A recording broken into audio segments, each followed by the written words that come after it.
Lo que están viendo en estas imágenes no es ficción, no es un simulacro de guerra, ni una advertencia geopolítica abstracta. Esos son los daños reales, concretos e irreversibles provocados por misiles balísticos iraníes que impactaron de lleno en una sinagoga en Beit Shemesh, una ciudad que se encuentra a apenas 20 kilómetros de Jerusalén.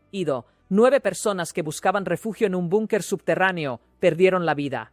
Un misil de fabricación iraní perforó el concreto de ese refugio, destruyó por completo la sinagoga que se erguía encima y dejó 40 heridos, varios de ellos en estado grave.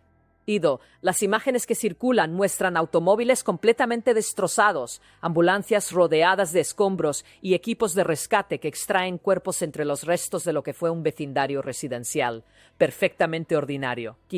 Beit Shemesh no es una instalación militar en el desierto.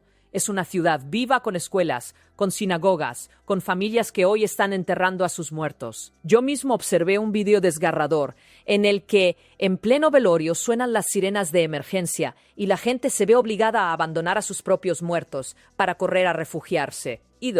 Esa imagen lo dice todo sobre la naturaleza de esta guerra, sobre lo que significa para los seres humanos comunes que la padecen sin haberla elegido.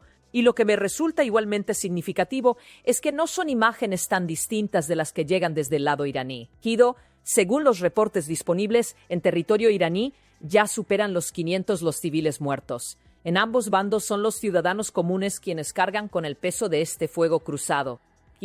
Cuando suenan las alarmas en Beit Shemesh, los residentes corren al refugio exactamente como se les ha enseñado que deben hacer durante toda su vida. Ese misil cayó precisamente en ese refugio. La tragedia no es solo el daño material. La tragedia es que el sistema diseñado para protegerlos se convirtió en su sepultura. Israel posee uno de los sistemas de defensa aérea más avanzados del planeta, la cúpula de hierro, la onda de David y el sistema Arrow. Estos 3 sistemas están diseñados para interceptar misiles balísticos y neutralizar cientos de proyectiles en una misma oleada, y han demostrado su eficacia en múltiples conflictos anteriores con tasas de intercepción que se presentaban como garantía casi absoluta de protección.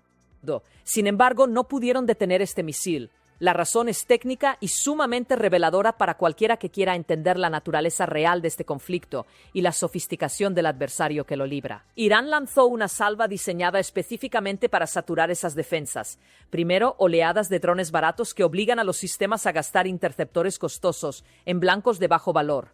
Luego, los misiles balísticos de alto valor que llegan cuando los depósitos de interceptores ya están parcialmente agotados. El misil iraní avanza a gran velocidad y en el momento preciso en que detecta que un interceptor se aproxima, libera una serie de señuelos que confunden al sistema de guía israelí. Los interceptores se desvían hacia los señuelos. Ninguno da en el blanco real y el misil iraní continúa su trayectoria hasta el impacto final. Esta no es tecnología improvisada ni desarrollada en los últimos meses, como respuesta de emergencia. Es una respuesta calculada y perfeccionada durante años, específicamente para enfrentar las capacidades defensivas que Israel ha construido con respaldo y financiamiento norteamericano. Todo lo que estamos viendo era técnicamente predecible para cualquier analista que hubiera estudiado el programa de misiles iraní sin los filtros de la narrativa oficial que presenta a ese adversario como incapaz de innovación tecnológica seria. Todo esto se desencadenó como consecuencia directa de lo que ocurrió hace menos de 72 horas. Permítanme reconstruir el contexto completo, porque sin él esta escalada parece caótica e inexplicable. En realidad, tiene una lógica siniestra y perfectamente rastreable para quien se tome el tiempo de examinarla con rigor y sin los prejuicios que llevan a algunas personas a ver solo la parte de la historia que confirma sus posiciones previas.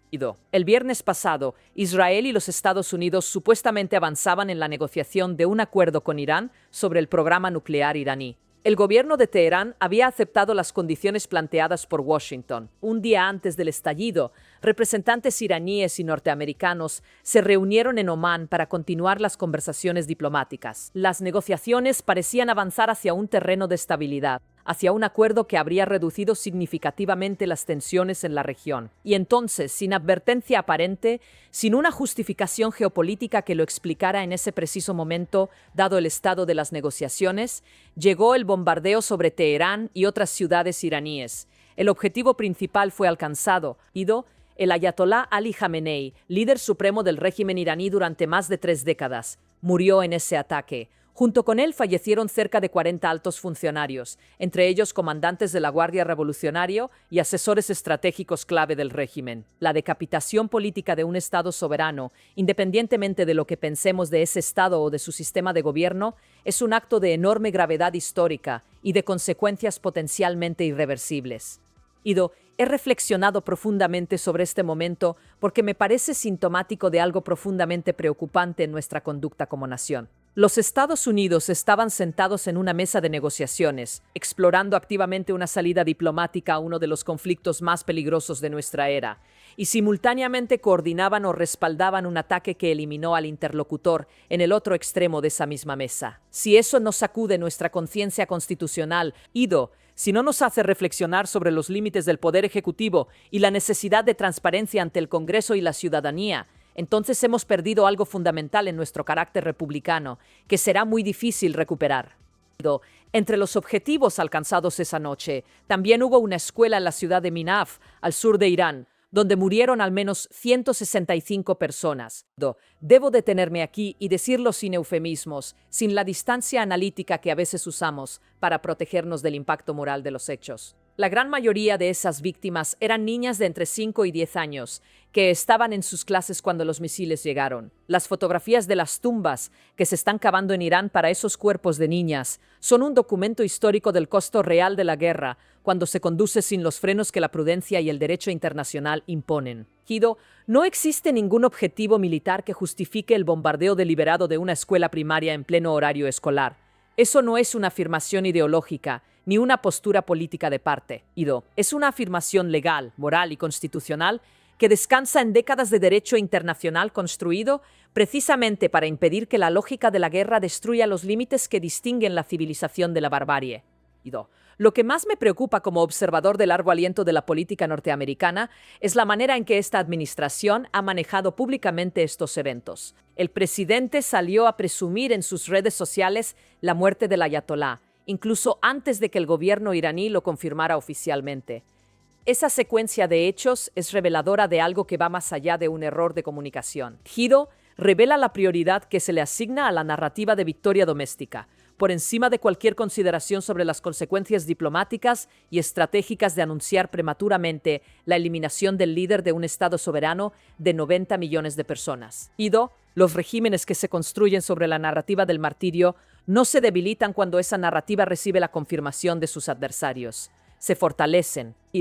Eso es una lección que la historia enseña con elocuencia y que esta administración parece haber leído con poca atención. Eso no es conducta de Estado, eso es conducta de espectáculo. Y cuando la conducta de Estado se convierte en espectáculo, cuando la seriedad del poder se confunde con la búsqueda de aprobación inmediata en una pantalla digital, las consecuencias son impredecibles y frecuentemente irreversibles para todas las partes involucradas.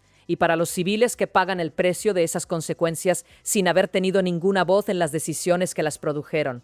El patrón temporal que observo también merece un análisis cuidadoso y honesto. Este ataque llegó en el preciso momento en que comenzaban a circular informaciones sobre documentos judiciales sensibles relacionados con investigaciones que tocan el círculo más cercano del Poder Ejecutivo. Quiero ser cuidadoso aquí porque no tengo forma de probar causalidad directa, pero sí puedo señalar, como llevo décadas haciendo desde esta tribuna, que la historia del Poder Ejecutivo norteamericano está llena de episodios en que la acción militar exterior sirvió para desplazar la atención pública de asuntos domésticos incómodos. No es una acusación definitiva. Es un patrón histórico que cualquier ciudadano verdaderamente informado tiene la obligación de considerar con seriedad, porque la función del analista honesto es señalar las preguntas que los comunicados oficiales no responden, no validar las respuestas que el Poder Ejecutivo quiere que la ciudadanía acepte sin más examen.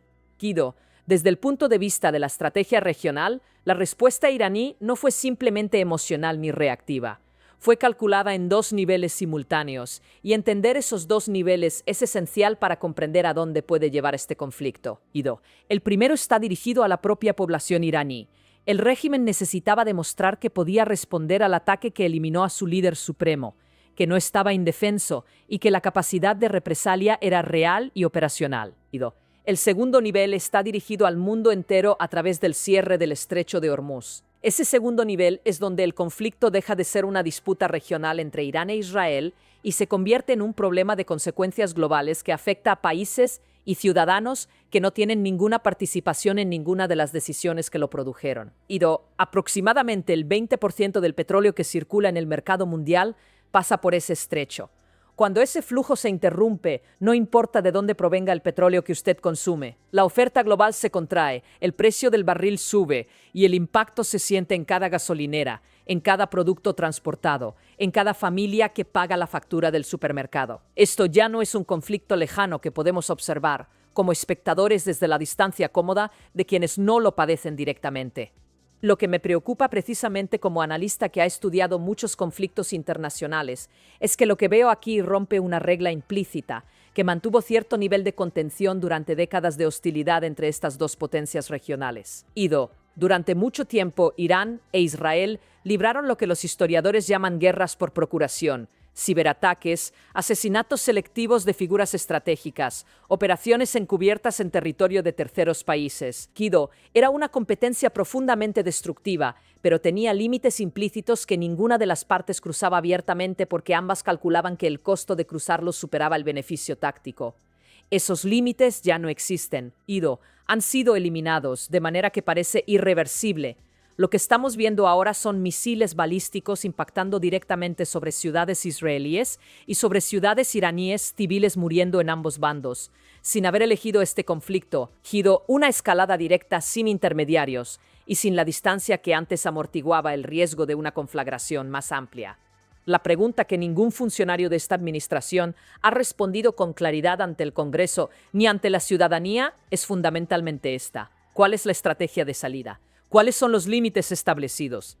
¿Bajo qué autoridad legal y constitucional se tomaron estas decisiones? La Constitución no contempla un ejecutivo con poder ilimitado para conducir operaciones militares en el exterior sin rendir cuentas a los representantes del pueblo. El poder de declarar la guerra corresponde al Congreso, no al presidente. Esa no es una tecnicidad jurídica menor.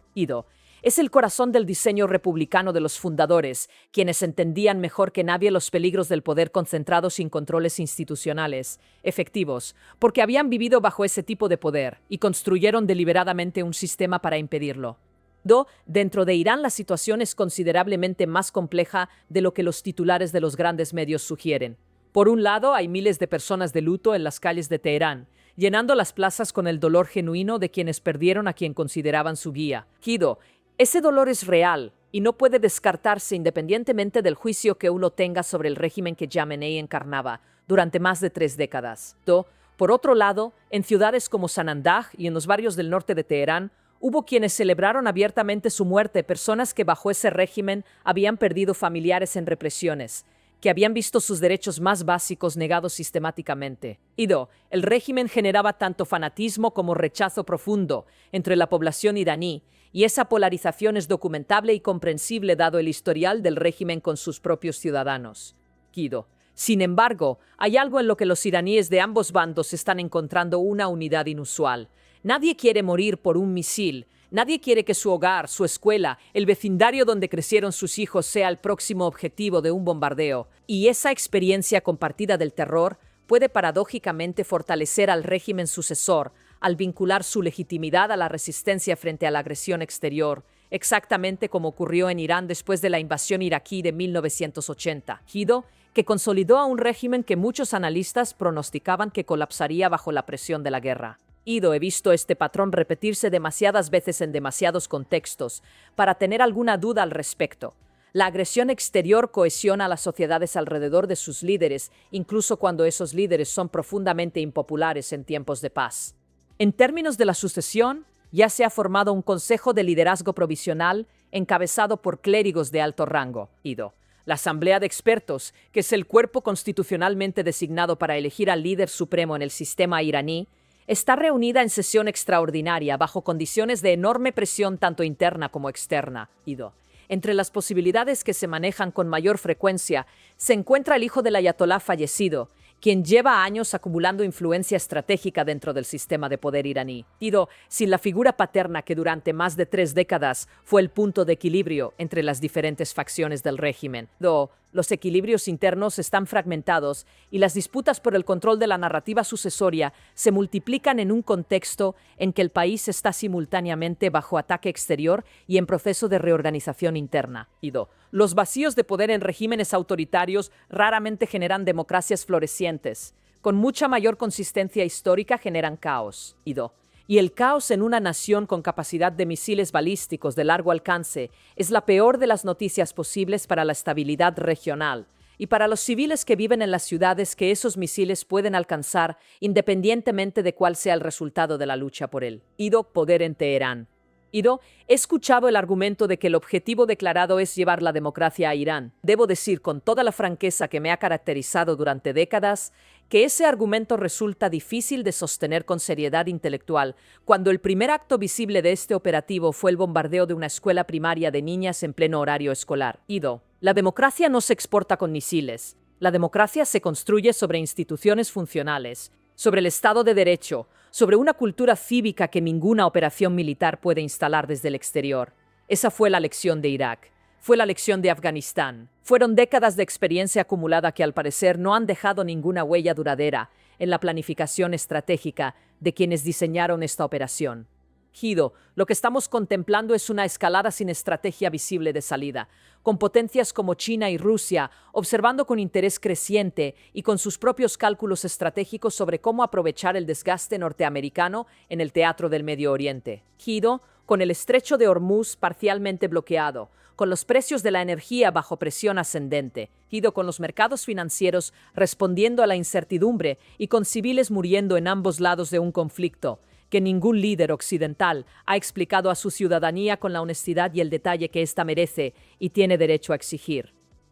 Siempre he creído, y no me ha costado sostenerlo incluso en los momentos más incómodos, para quienes me rodean políticamente, que la verdadera grandeza de los Estados Unidos no reside en su capacidad militar, sino en su capacidad para actuar con principios en el escenario internacional. En su disposición histórica a respetar el derecho internacional, no porque sea conveniente en el momento, sino porque es la base del orden que ha sustentado décadas de prosperidad y seguridad relativa para sus ciudadanos y para el mundo. Cuando abandonamos esos principios, no solo dañamos nuestra reputación ante la historia, dañamos el sistema del que todos dependemos y que tomó generaciones construir. Los ciudadanos informados, los que toman el tiempo de entender la historia, los que exigen rendición de cuentas a sus representantes y no se conforman con los titulares que simplifican la complejidad para hacerla digerible pero no verdadera, son la única defensa real y duradera contra los excesos del poder. Una administración que anuncia victorias en redes sociales mientras los funerales se celebran en Beit Shemesh y en Minav depende precisamente de que sus ciudadanos no hagan las preguntas correctas ni exijan las respuestas que merece hacerse todo pueblo que se gobierna a sí mismo. ¿Cuáles son los objetivos concretos y medibles de esta operación? ¿En qué momento puede declararse que han sido alcanzados? ¿Bajo qué autoridad constitucional se tomaron estas decisiones? ¿Qué ocurrirá en los próximos 30 días si la escalada continúa al ritmo actual?